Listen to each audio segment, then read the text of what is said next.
The young boy came walking towards me. I received him, I greeted him. He came closer and opened a small store that was just neighboring his apartment where he was then. This young boy bent down and within seconds I heard the sound of plastic bag. As I tried to turn my face like this, he was throwing something at my face. At first it was cold, but within a few seconds I felt burning all over my face.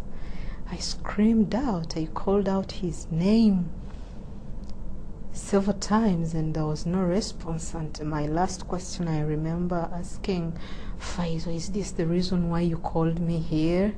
And what happened after the attack? After the attack, one of my relatives reported the case to police because I could not do it myself.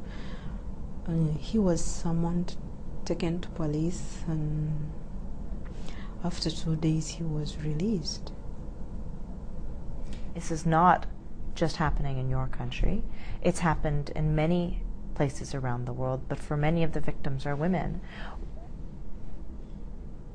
It's a worldwide phenomenon. How do you fight it internationally? I realized that there is international concern in as far as the issue of gender-based violence is concerned. Specifically, acid attack is a specialized form of domestic violence, specifically on women.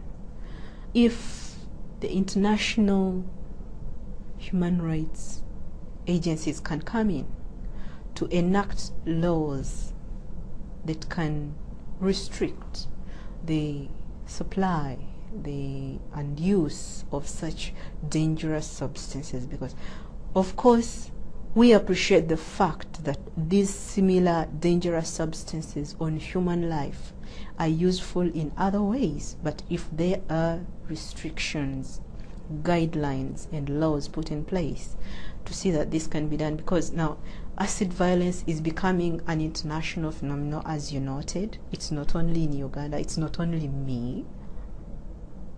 Today it's me, the minority, but maybe to be a minister or a president or what, it is almost close to terrorism.